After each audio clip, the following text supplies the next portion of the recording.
Hello everyone. I welcome you all in the third session of sampling. Today I will cover the topic of non-probability sampling.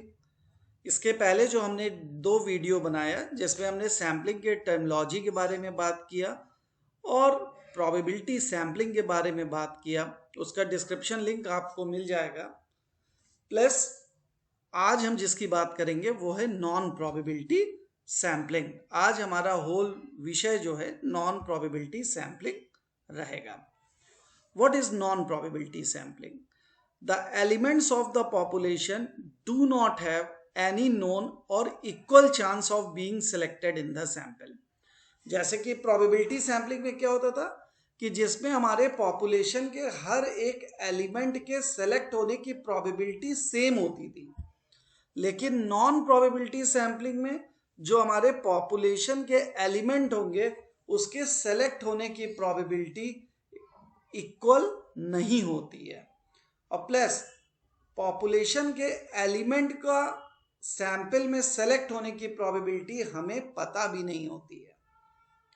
Non probability sampling के अपने कुछ advantages हैं जिसके लिए ये बहुत ही important है। इसमें चार तरह की सैम्पलिंग होती है। फर्स्ट, जजमेंट सैम्पलिंग और judgemental sampling, purposive sampling. Second, convenience sampling. Third is the quota sampling and fourth is the snowball sampling. These all are the types of the non-probability sampling जहां पे हमें elements of the population do not have any known or equal chance of being selected in the sample। इसको one by one हम लोग detail में पढ़ेंगे तो सारी चीजें क्लियर हो जाएंगी। Then what is non-probability sampling? In this type of sampling, items for the sample are selected deliberately by the researcher. His choice concerning the items remains supreme. Non probability sampling में हम जो भी sample select करेंगे, जिस भी item को select करेंगे, वो रिसर्चर डेलिबरेटली सेलेक्ट करता है। उसका डिसीजन सुप्रीम होता है कि हमें किसे लेना है, किसे नहीं सेलेक्ट करना है।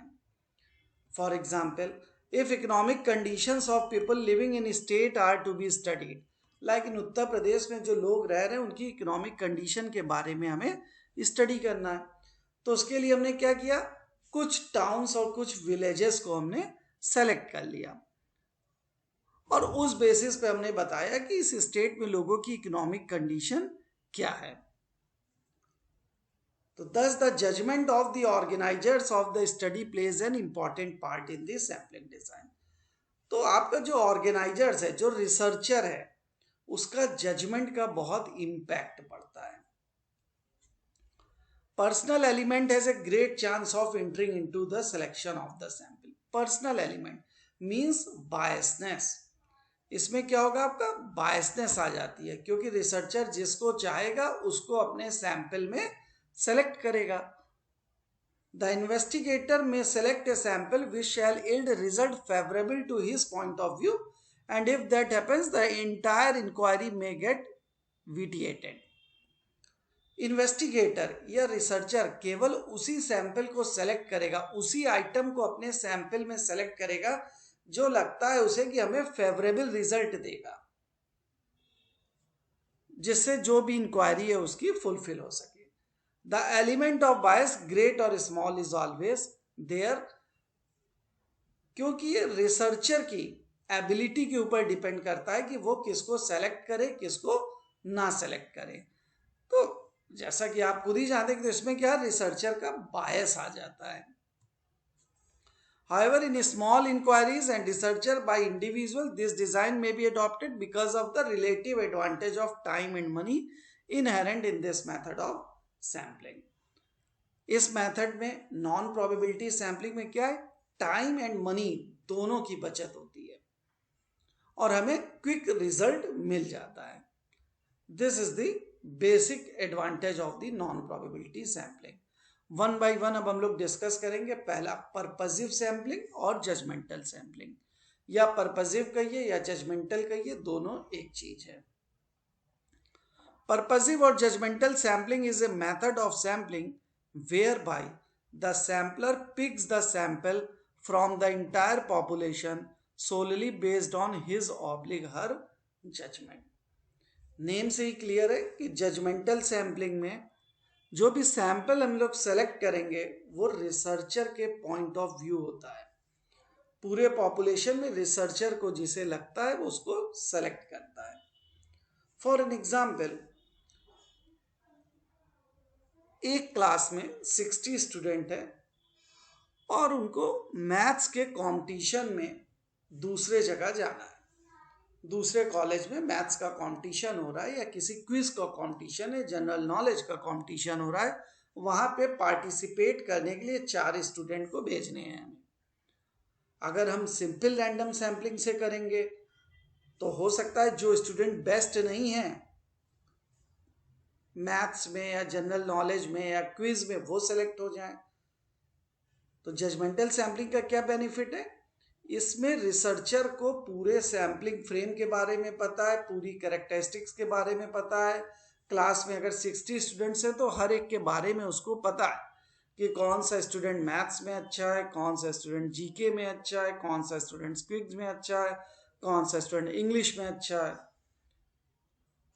तो वो आराम से अपने जजमेंट के बेसिस पे 4 स्टूडेंट को सेलेक्ट कर लेगा कि हाँ, इंटर कॉलेज क्विज कंपटीशन में या इंटर कॉलेज जनरल नॉलेज के कंपटीशन में ये 4 स्टूडेंट जाएंगे और वो 4 स्टूडेंट जीत के भी आएंगे।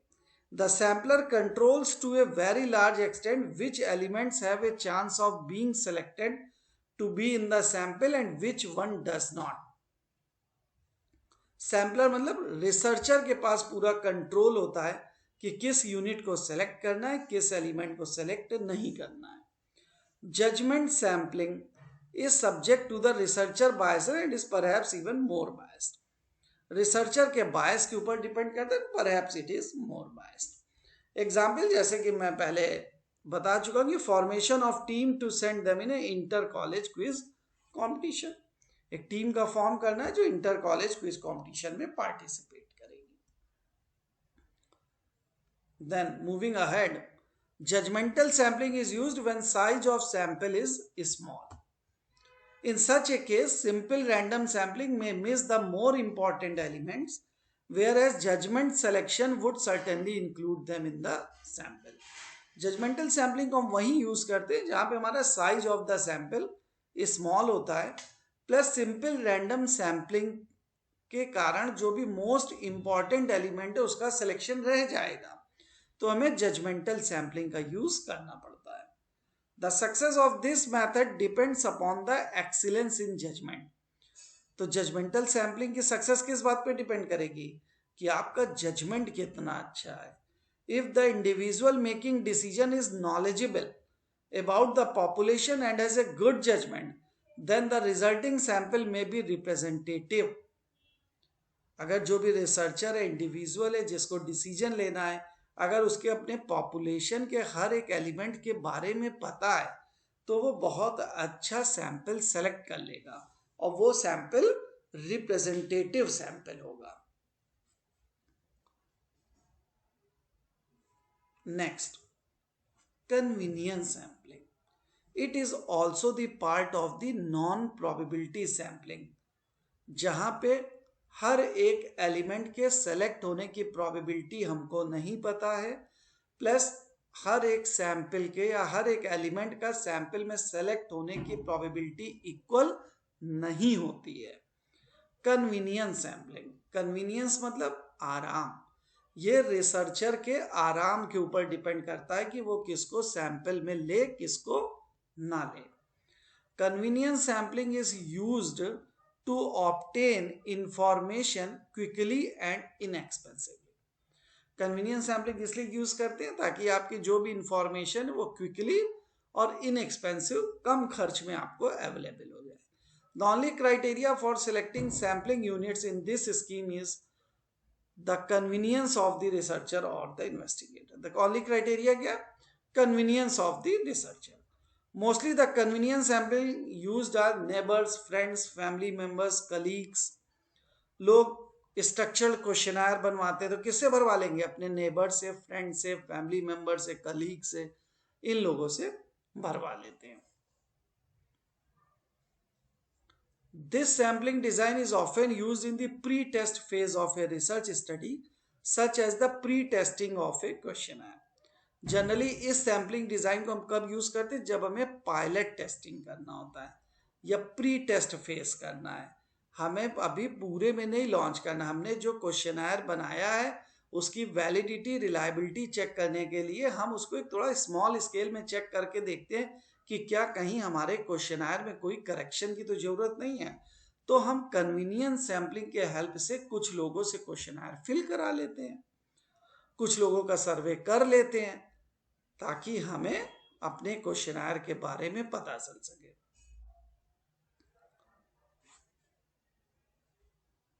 Example, interviews conducted by a TV channel of people coming out of a cinema hall to seek their opinion about the movie. कोई भी मूवी XYZ मूवी है, लगी है, अब हमें देखना है कि ये कैसी मूवी है। तो अगर हमें उसका ओपिनियन जानना है तो क्या किया हमने? फर्स्ट डे फर्स्ट शो में सिनेमा हाउस के बाहर चले गए, जो भी लोग निकले उनसे हमने पूछ लिया 15 लोगों से, और ओवरऑल हमने व्यूज बता दिया। It might not B right, but हमने केवल उनके व्यू लेके बता दिया। क्विक मिल गया, तुरंत मिल गया डिसीजन हमें। Next example, a researcher visiting a few shops near his residence to observe which brand of a particular product people are buying so as to draw a rough estimate of the market share of the brand. आपको देखना है कि किस brand के product ज्यादा cell हो रहे हैं, तो आप क्या करें, अपने घर के पास में अगल बगल की शॉप में चले गए, वहां बैठ के ऑब्जर्व कर रहे हैं, शॉपकीपर से पूछ लिया कि आजकल आपका कौन सा बिस्किट, कौन सा सर्फ आपका ज्यादा बिक रहा है। तो केवल 10 लोगों के सर्वे के बेसिस पे आपने अपना डिसीजन दे दिया कि हाँ भाई ये ब्रांड आजकल ज्यादा चल रहा है। Convenience sampling. Convenience sampling is also useful in making pilot studies, जिसके बारे में मैं अभी बात कर रहा था। Question may be tested and preliminary information may be obtained by the chunk fraction of one population taken for investigation because of its convenient availability before the final sampling design is decided. तो पहले हमने एक small part of the population से convenience sampling की help से questionnaire को fill करा लिया, उनसे डिजायर्ड इंफॉर्मेशन को कलेक्ट कर लिया, जिससे हमें पता चल जाता है कि हम सही डायरेक्शन में मूव कर रहे हैं कि नहीं, कहीं हमारे क्वेश्चनर में कहीं कोई करेक्शन की जरूरत है कि नहीं है।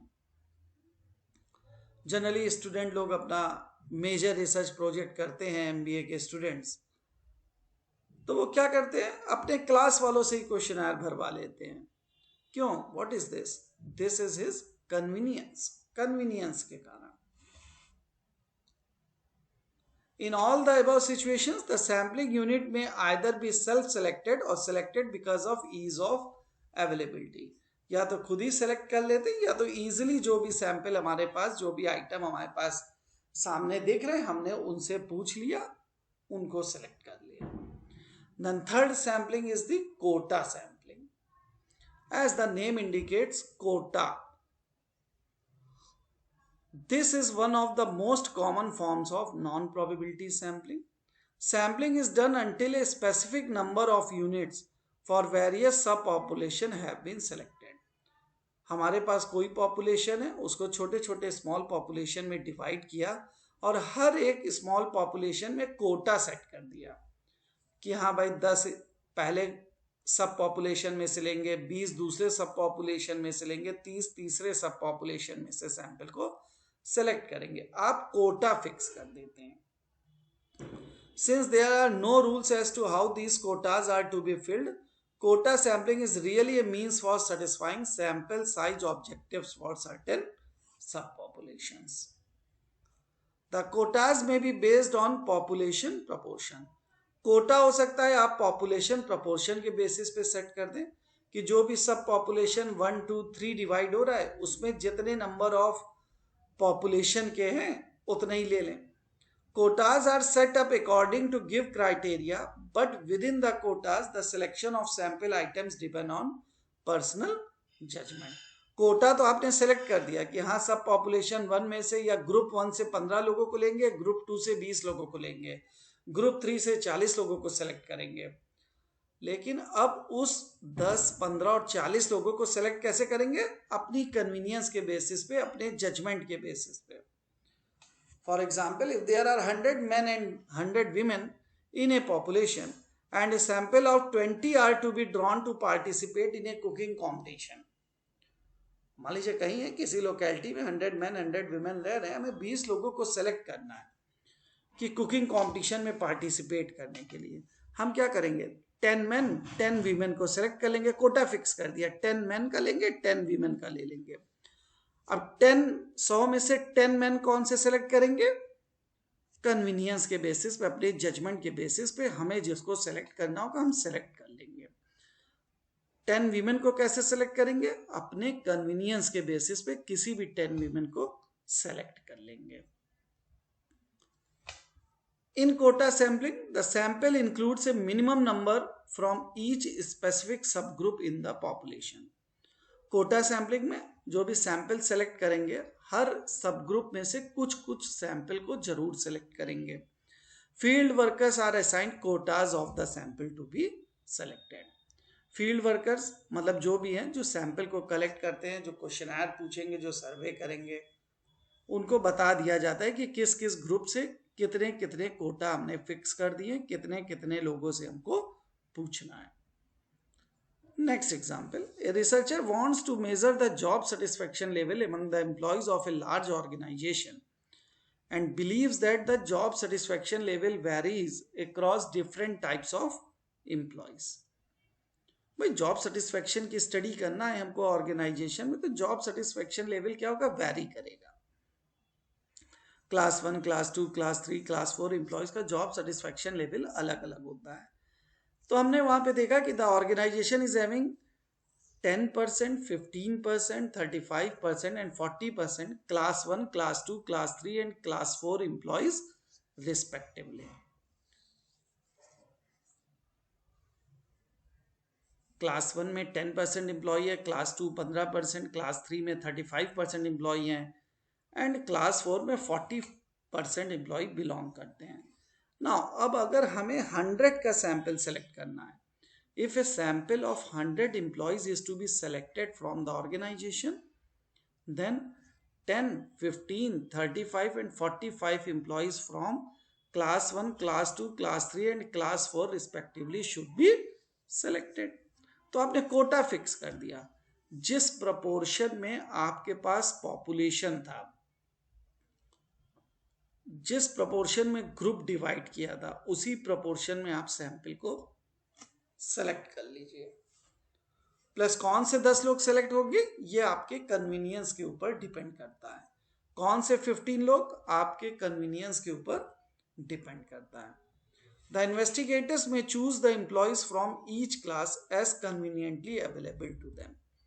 Therefore, the sample may not be totally representative of the population, hence the findings of the researcher cannot be generalized.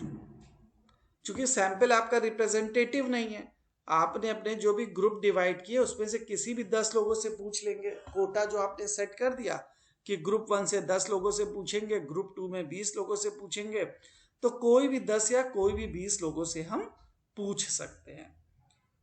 तो आपका सैंपल तो रिप्रेजेंटेटिव हुआ नहीं, तो इसलिए हम अपनी फाइंडिंग्स को जनरलाइज नहीं कर सकते, पूरे पॉपुलेशन के ऊपर उसको हम अप्लाई नहीं कर सकते अपनी फाइंडिंग्स को। This is the one of the limitation. However, the reason for choosing this sampling design is the convenience it offers in terms of effort, cost and time. What are the advantage? कि आपको आराम से minimum effort, minimum cost and minimum time में आपको बढ़िया sample मिल जाता है। Quota sampling design may look similar to the stratified random sampling. अभी आप सोच रहे होंगे कि ये सेम है, stratified random sampling or quota sampling, but there is a huge difference. In the stratified sampling design, the selection of sample from each stratum is random, but in the quota sampling, the respondent may be chosen at the convenience or judgment of the researchers. Stratified sampling में जो कि कल बताया आपको, previous video में discuss किया हमने, types of probability sampling का पार्ट है स्ट्रेटिफाइड सैम्पलिंग। जिसका डिस्क्रिप्शन आपको नीचे दिया रहेगा। स्ट्रेटिफाइड सैम्पलिंग में क्या करेंगे, छोटा छोटा जो आपने ग्रुप डिवाइड किया जिसको हम स्ट्रेटा कहते हैं, उस स्ट्रेटा में से जो हम सैंपल सेलेक्ट करेंगे वो सिंपल रैंडम सैम्पलिंग के हेल्प से करते हैं, तो वहां पे रिप्रेजेंटेटिव सैंपल हमारा मिलता है। बट इन कोटा सैम्पलिंग में जो 10 लोगों को सेलेक्ट करना है, 20 लोगों को सेलेक्ट करना है, वो हम रिस्पोंडेंट के जजमेंट के ऊपर बेस करते हैं, इसलिए हमारा रिप्रेजेंटेटिव सैंपल नहीं मिलता है। Further, as already stated, the results of stratified random sampling could be generalise. इसको हम पूरे पॉपुलेशन के ऊपर जनरलाइज कर सकते हैं अपनी फाइंडिंग्स को, क्योंकि रिप्रेजेंटेटिव होता है। जो सैंपल सेलेक्ट कर रहे हैं वो पॉपुलेशन के लिए बेस्ट रिप्रेजेंट कर रहा है। But in quota sampling we can not generalise our findings for whole population. Quota sampling has some advantage over the probabilistic techniques. This design is very economical and it does not take too much time it is set up. Also, the use of this design does not require a sampling frame.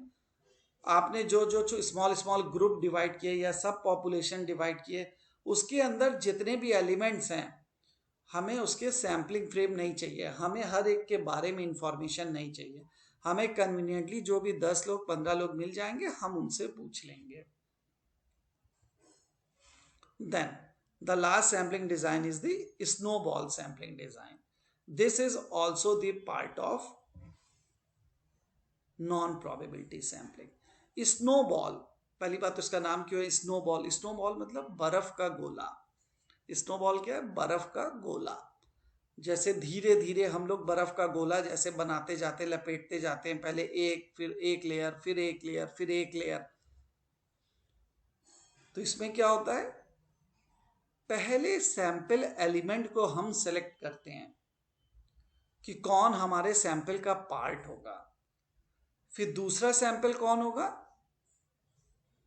पहले वाला sample वाला बंदा जिसको refer करेगा तो उससे हमें दूसरा सैंपल एलिमेंट मिल जाएगा,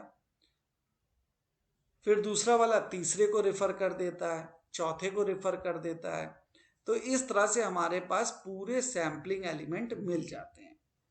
तो it is also known as chain referral sampling, क्योंकि एक बंदा हमेशा रेफरेंस देता जाता है, तो एक चेन बनती चली जाती है हमारे पास। In this the sampling units are not fixed in advance but are decided as the sampling proceeds. इसमें चूंकि हमको सैंपलिंग यूनिट पता नहीं होता है कि 10 होंगे कि 20 होंगे, लेकिन जैसे जैसे हमारा सैंपलिंग प्रोसेस आगे बढ़ता जाता है, जैसे जैसे हम लोगों से पूछते जाते हैं, वैसे वैसे हमारी सैंपलिंग यूनिट्स बढ़ती जाती है। We may move to sample the units one after the other depending on the response received from the previous unit. Previous unit वाला जो response देगा, जो reference देगा, उस बेसिस पे हमारा सैंपल यूनिट बढ़ता जाता है, मतलब बर्फ का गोला बनता जाता है और लोग हमारे साथ जुड़ते चले जाते हैं। If the units are human being, one individual might refer to other individual who in turn might refer to some other individuals. Snowball sampling is often used to find the hidden population that is not easily accessible to researcher through other sampling strategies. Hidden population characteristics है, आसानी से वो लोग नहीं मिलते हैं हमें, तो हमने किसी एक को आइडेंटिफाई कर लिया तो वो बंदा किसी दूसरे को जरूर जान रहा होगा। जैसे HIV एड्स के ऊपर हमें रिसर्चर करना है, तो हमने किसी तरह से एक बंदे को देखा कि जो HIV एड्स से पीड़ित है, तो अभी आप ढूंढने चले जाएंगे तो HIV एड्स वाले मिलेंगे नहीं, क्योंकि लोग हाइड कर लेते हैं, पॉपुलेशन कैरेक्टरिस्टिक हिडन है, लोग बताना नहीं चाहते हैं। तो अगर मैं एक बंदा मिल गया तो वो अपने साथ वाले दूसरे को बता सकता है कि हाँ भाई इसके पास चले जाओ, ये भी इसी प्रॉब्लम से जूझ रहा है, प्रॉब्लम में है, तो आपको रेफरेंस मिलता चला जाता है। दूसरे के पास गए, उसने तीसरे का रेफरेंस दे दिया, तो आपको जो स्टडी करनी है आप स्टडी कर सकते हैं। एग्जाम्पल है जैसे doctors specialised in a particular element. कोई एक डॉक्टर है जो किसी पर्टिकुलर एलिमेंट में बहुत अच्छा है, आपने उसको दिखाया, हो सकता है उसकी दवाई ना पता हो तो आप उससे पूछ सकते हैं कि सर और किस डॉक्टर को दिखा लें, आप किसको रिफर करेंगे। डीप सी डाइवर्स जो होते हैं बहुत आसानी से नहीं मिलेंगे आपको। डीप सी डाइवर्स कौन होते हैं, तो आप केवल किसी एक का पूछ लीजिए, कोई एक मिल जाए बस, फिर वो अपने दूसरे साथियों को रेफरेंस देता रहेगा कि इनसे पूछ लो।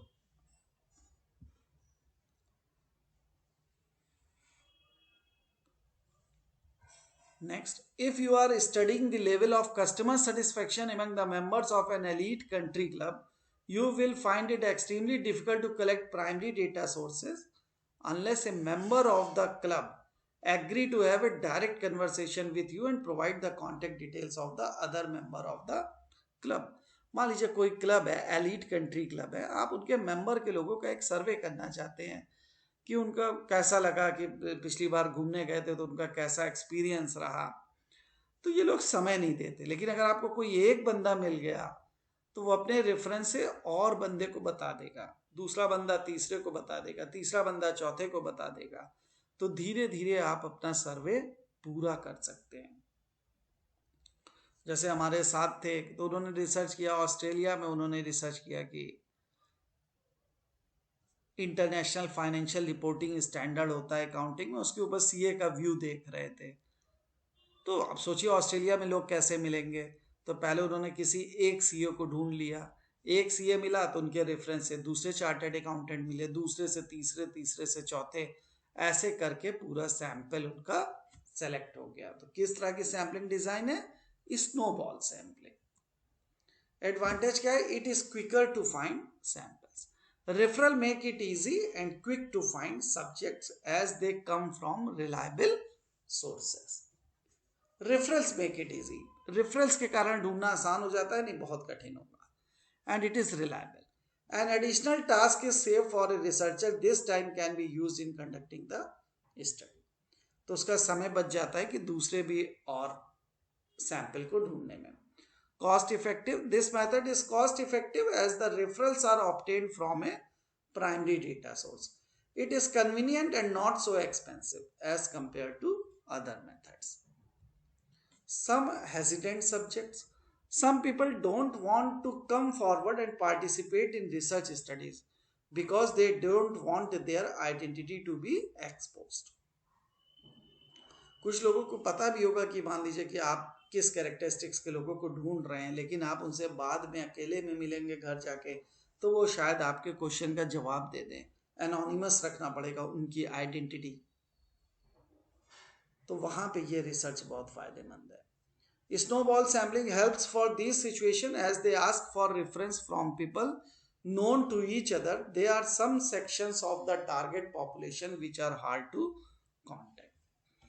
कुछ पॉपुलेशन ऐसा है जिसको हम कांटेक्ट नहीं कर पाते, लेकिन अगर स्नोबॉल सैम्पलिंग हम अप्लाई करेंगे तो हम सारे के सारे एलिमेंट को सर्च कर सकते हैं। लाइक HIV पेशेंट का एग्जाम्पल हम आपको पहले बता ही चुके हैं। Then what is disadvantage, sampling bias and margin of error. Since people refer those whom they know and have similar traits, this sampling method can have a potential sampling bias and margin of error. This means a researcher might only be able to reach out to a small group of people and may not be able to complete the study with conclusive result.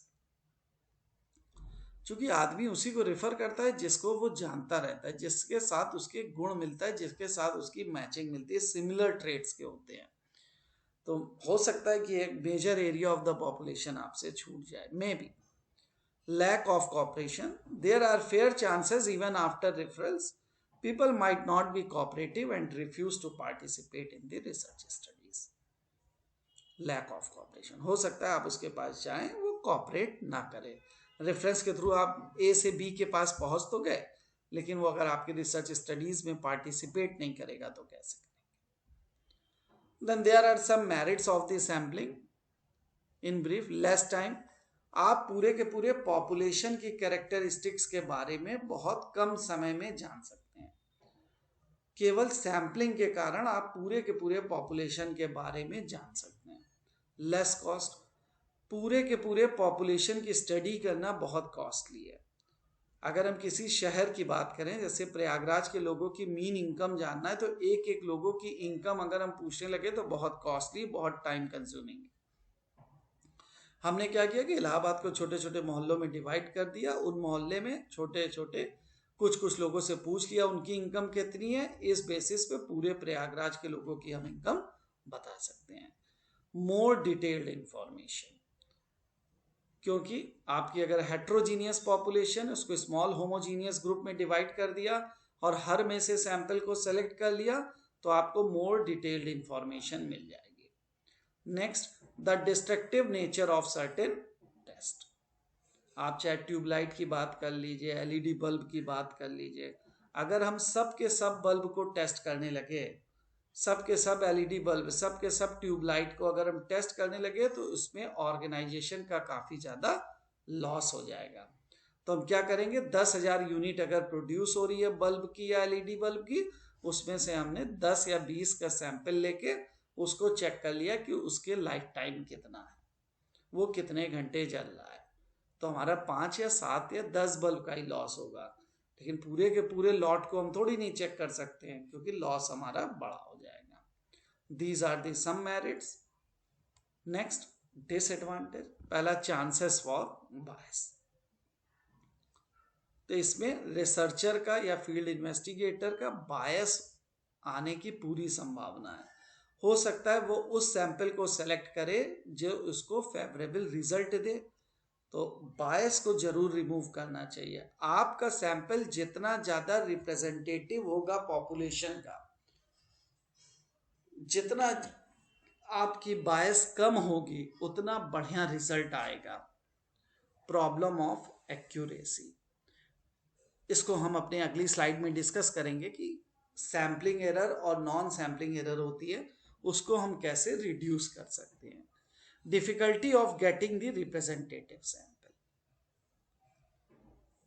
It is very rare कि representative sample के लिए हमें बहुत ही experience researcher बनने की ज़रूरत है, या बहुत ही एक्सपीरियंस रिसर्चर चाहिए जो कि रिप्रेजेंटेटिव सैंपल को कलेक्ट कर सके।